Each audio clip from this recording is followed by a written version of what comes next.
শ্রী রামকৃষ্ণ চিত্রকথা, চিত্রশিল্পী শ্রী বিশ্বরঞ্জন চক্রবর্তী। ওম স্থাপকায় চ ধর্মস্য সর্বধর্মস্বরূপিণে অবতার বরিষ্ঠায় রামকৃষ্ণায় তে নমঃ। গদাধরের প্রথম ভাবাবেশ। গদাইয়ের এখন 6 বছর বয়স। স্বাস্থ্যবান সুদর্শন বালক সকলের প্রিয় হয়ে উঠল। সে স্বাধীনভাবে আপন মনে বেড়াত। কখনো কখনো তার এত ভাবের সঞ্চার হতো যে দেহবোধ একেবারে লোপ পেত। তখন জ্যৈষ্ঠ কি আষাঢ় মাস। একদিন সকালবেলা গদাই টেকই মুড়ি নিয়ে মাঠের আলপথ দিয়ে খেতে খেতে যাচ্ছে। আকাশে একখানা সুন্দর জলভরা মেঘ উঠেছে, তাই দেখছে ও খাচ্ছে। দেখতে দেখতে মেঘখানা আকাশ প্রায় ছেয়ে ফেলেছে। এমন সময় এক ঝাঁক সাদা দুধের মতো বক ওই কালো মেঘের কোল দিয়ে উড়ে যেতে লাগলো। সে এমন এক বাহার হলো, দেখতে দেখতে অপূর্বভাবে তন্ময় হয়ে গদাইয়ের এমন একটা অবস্থা হলো যে আর কোনো হুঁশ রইল না। অজ্ঞান হয়ে পড়ে গেল। মুড়িগুলো আলের ধারে ছড়িয়ে গেল। অনেকক্ষণ ওইভাবে পড়েছিল। তারপর লোকে দেখতে পেয়ে ধরাধরি করে বাড়ি নিয়ে যায়। গদাইয়ের এই প্রথম ভাবাবেশ। চন্দ্রাদেবী তো ভেবে আকুল। ভাবলেন গদাইয়ের বুঝি অসুখ হয়েছে। জ্ঞান ফিরে আসার পর গদাই বললে যে তার কোনো অসুখ হয়নি, সুন্দর দৃশ্য দেখে এরকম হয়েছিল।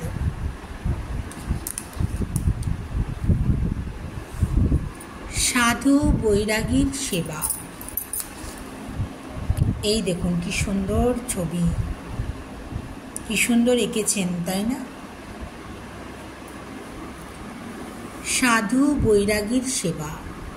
হঠাৎ ক্ষুদিরাম মারা গেলেন। তখন গদাইয়ের বয়স মাত্র 7। পিতার মৃত্যুতে তার মনের অদ্ভুত পরিবর্তন ঘটল। সে এখন থেকে চিন্তাশীল ও নির্জনতাপ্রিয় হয়ে উঠল। আগের মতো পাঠশালে গেলেও পড়ায় আর মন বসত না। গ্রামের পাশ দিয়ে পুরী যাবার রাস্তা। সেখানে যাত্রীদের সুবিধার জন্য একটি পান্থশালা ছিল। সাধু সন্ন্যাসী বৈরাগী সেখানে মাঝে মধ্যে থাকতেন। সাধুদের সঙ্গে পরিচিত হবার আশায় গদাই সেখানে যাতায়াত করতে লাগল। ক্রমে পরিচয় হলো। তারপর নানাভাবে তাদের সেবা করত। রান্নার জন্য কাঠ জোগাড় করা, খাবার জল নিয়ে আসা ইত্যাদি। গদাই শীঘ্রই তাদের প্রিয় হয়ে উঠল। গদাইয়ের উপর সাধুদের ভালোবাসা আশীর্বাদ স্বরূপ মনে করে চন্দ্রাদেবী খুশি হয়েছিলেন। কিন্তু গদাই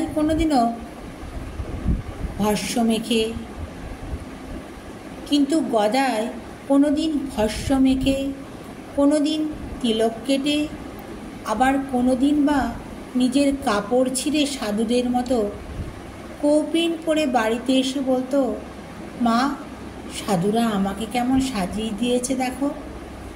তখন চন্দ্রাদেবী ভয় পেলেন। ভাবলেন সাধুরা তাঁর ছেলেকে ভুলিয়ে নিয়ে যাবে না তো? একদিন তিনি গদাইকে এই আশঙ্কার কথা বলে কাঁদতে লাগলেন।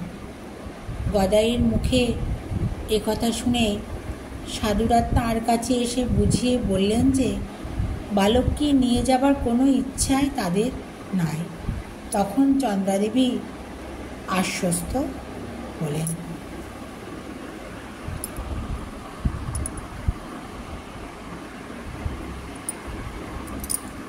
কত সুন্দর সাধু সেবা করছেন গদাই। আর এই হচ্ছে গদাইয়ের প্রথম ভাবাবেশ।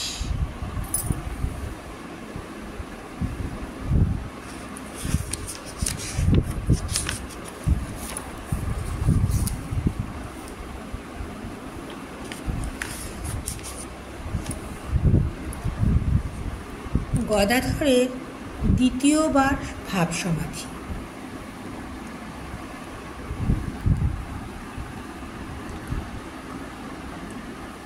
গদাইয়ের বয়স তখন 8।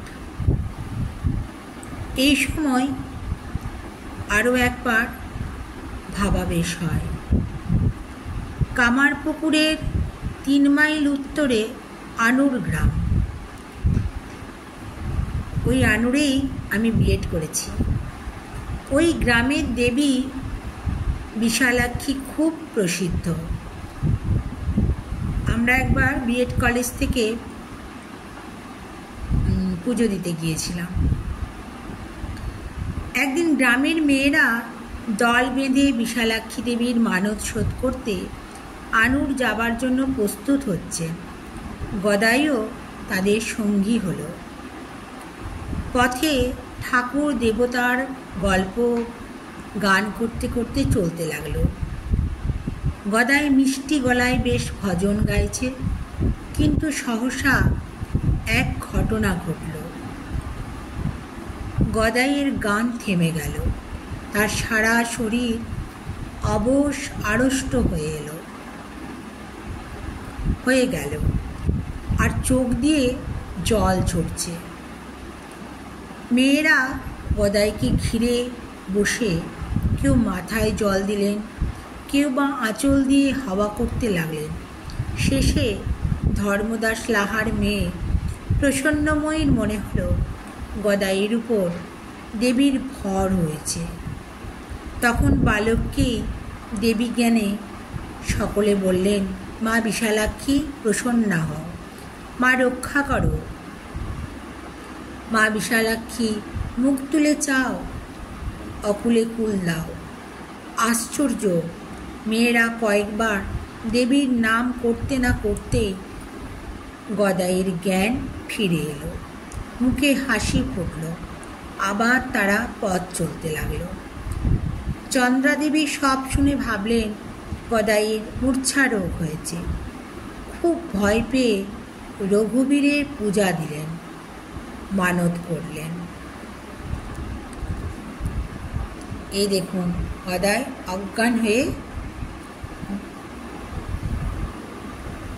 পড়ে আছেন। সবাই মাথায় জল দিচ্ছে, কেউ হাওয়া করছে।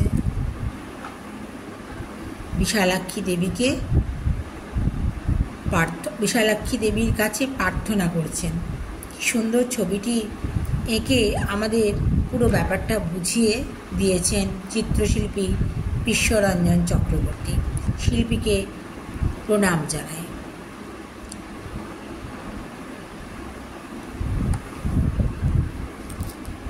গদাধরের সত্যনিষ্ঠা।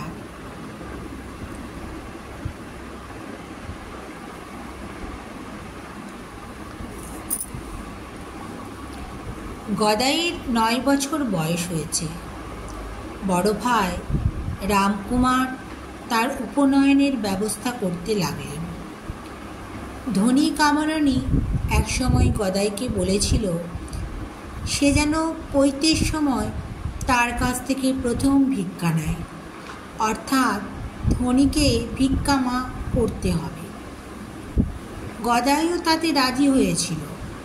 বালকের কথায় বিশ্বাস করে ধনী টাকা পয়সা জোগাড় করে পৈতের জন্য অপেক্ষা করেছিল। পৈতের সময় গদাই বড় ভাইকে তার প্রতিশ্রুতির কথা বলল, কিন্তু তাদের বংশে বরাবর ভিক্ষামা হয়েছে ব্রাহ্মণের মেয়েরা। সেজন্য রামকুমার আপত্তি করলেন, কিন্তু গদাইও জেদ করতে লাগল। ওই কথা শুনে ধর্মদাস লাহা রামকুমারকে বুঝালেন যে অনেক ব্রাহ্মণ পরিবারে ওই প্রথা চালু আছে। তখন রামকুমার ও অন্যান্য সকলে রাজি হলেন। তারপর গদাইয়ের পৈতে হয়ে গেল, ধনী কামারণী হলো তার ভিক্ষামা। ধনীর কি আনন্দ! সত্য রক্ষার জন্য গদাইও খুব খুশি। কি সুন্দর ছবিটি এঁকেছেন চিত্রশিল্পী। দেখুন, ধনী কামারণী গদাইকে ভিক্ষা দিচ্ছেন, অপূর্ব।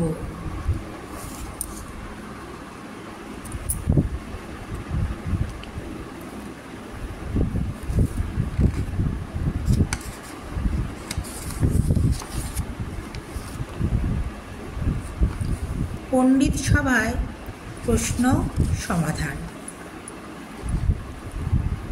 গদাই পণ্ডিতদের মধ্যিখানে বসে আছেন।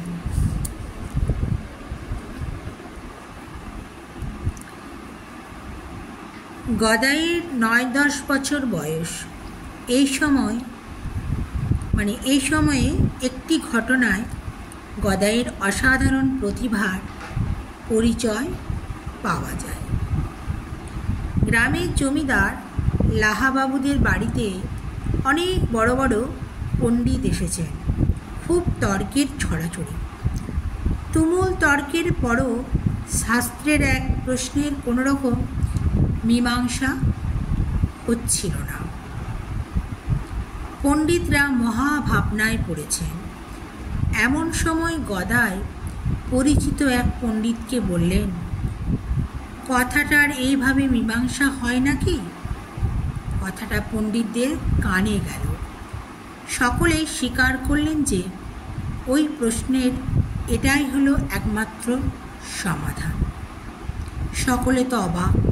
কেউ আনন্দে গদাইকে কোলে তুলে নিয়ে আশীর্বাদ করতে লাগলেন, কেউ বা তার ভিতর দৈব শক্তি আছে ভেবে তার দিকে চেয়ে রইলেন। যিশুর জীবনেও এই রকম ঘটনা ঘটেছিল। তখন যিশুর বয়স 12 বছর। বাবা যোসেফ ও মা মেরির সঙ্গে জেরুজালেমে তীর্থ দর্শনে গেছেন। প্রচণ্ড ভিড়। ভিড়ের মধ্যে বালক যিশুকে খুঁজে পাওয়া যাচ্ছে না। হঠাৎ যোসেফ ও মেরি দেখলেন যে বালক যিশু পণ্ডিতদের মধ্যে বসে শাস্ত্র বিচার করছেন আর শাস্ত্রের কঠিন কঠিন প্রশ্নের সহজ সরল ব্যাখ্যা করে সকলকে মুগ্ধ করছেন। জয় ঠাকুর, জয় মা, জয় স্বামীজি। ওম স্থাপকায় চ ধর্মস্য সর্বধর্ম স্বরূপিণে অবতার বরিষ্ঠায় রামকৃষ্ণায় তে নমঃ।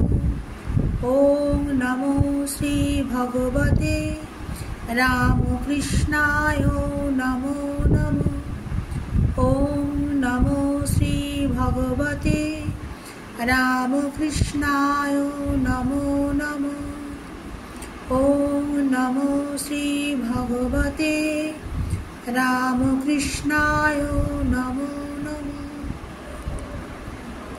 জয় ঠাকুর, জয় মা, জয় স্বামীজি।